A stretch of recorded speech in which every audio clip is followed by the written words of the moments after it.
I'm not entirely sure how it works in the rest of the world, but in Sweden, if you work a regular job, as in not freelance and any of those kinds of jobs, you get paid vacation every year. Matilda had a week off towards the end of July, and my parents were also off on vacation during this time, which meant that we were able to house sit for them. So for about a week's worth of time, we were going to spend it in the countryside, and it was the perfect time for me to show Matilda a few places that I've grown up around. We started off with this spot that, in my family, we've named it the Dream Cabin. The reason we call it that is because right above this stream of water, there's this cabin just sitting up there, vacant, overlooking this place. And this particular spot has been a favorite of ours for a very long time, and we've often dreamed about what it would be like to own that cabin up there. My brother and I have a lot of ideas about what you could do with that cabin, but it has a lot of issues, unfortunately. We've talked to the owner, and he always leaves the door open, and you're more than welcome to go in and have a look. So naturally, we've been in there a couple of times, just dreaming away about what you could do with the place. Like where you'd have the bathroom, where you'd have the kitchen, and how you can have a dining table just overlooking this river that we grew up swimming in.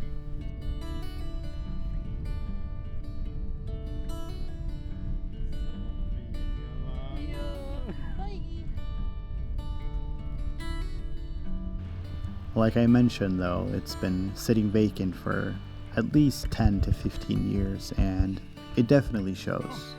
Besides all the aesthetic things that you can easily fix, parts of the cabin is sort of sinking into the ground, unfortunately, and it's made this sort of bubble in the floor.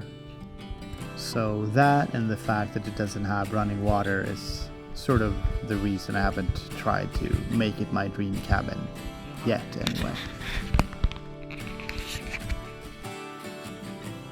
I remember back when I grew up, computers and phones weren't really a thing yet, so that meant that kids of all ages were out day in and day out just playing in the neighborhood.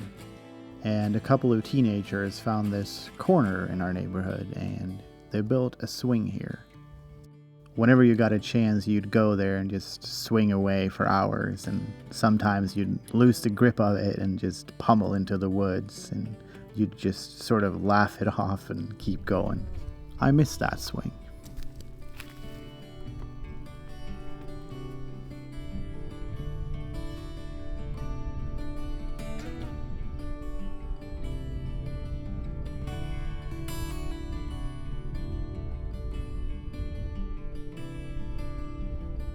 Our next destination was the archipelago around here.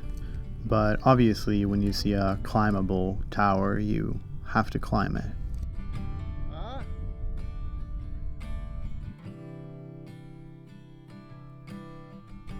The florist was at it again, and this time she'd found a flower that looks yellow, but when you rub it, it actually turns to purple. It's pretty cool, I think. And also showcases how things aren't always what they appear to be.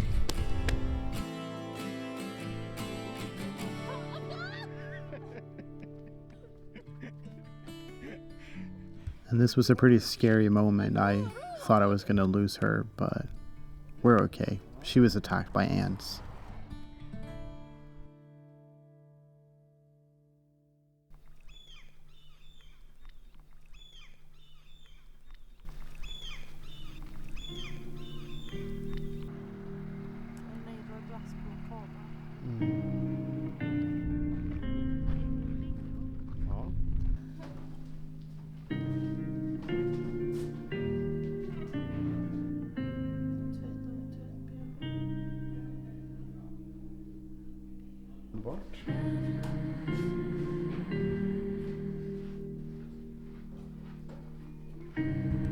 Obviously, we got ice cream, and when we told people that we got so much ice cream at this one place, the general reaction was jealousy.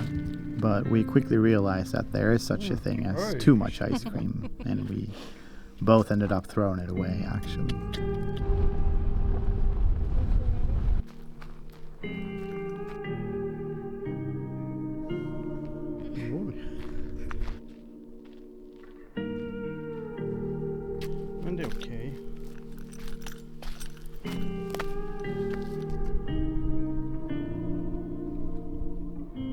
Dinner time was closing in, but we were in an adventurous mood this afternoon, so we decided to keep exploring for a bit. We found this really cool secluded spot tucked away in the woods. We unfortunately left our swimwear at home. Ja, just det.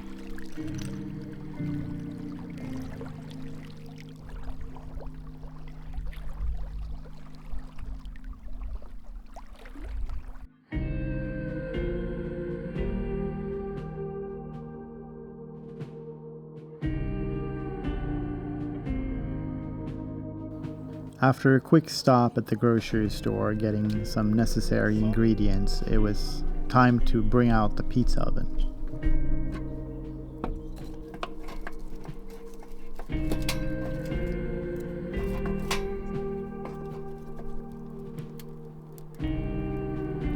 Two of my favorite things in the world are pizza and being outside, so combining the two only feels right.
There was a big storm rolling in, and we were both equally excited about that. We both love the rain, so when we started seeing the first drops coming in, we quickly got in our car and started driving around with no destination in mind whatsoever.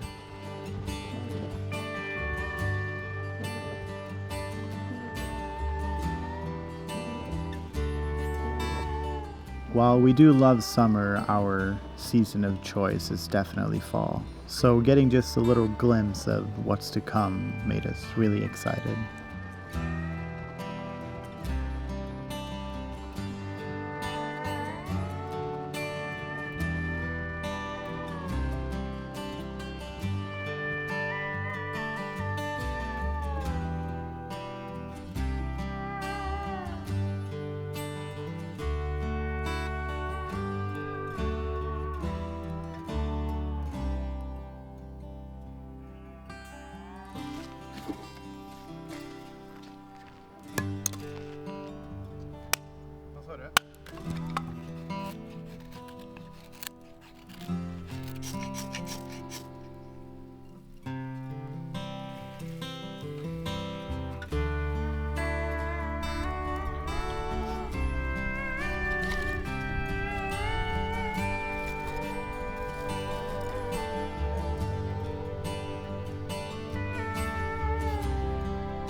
After a week's worth of adventuring, doing whatever we wanted, we felt ready to tackle the reality of everyday life again.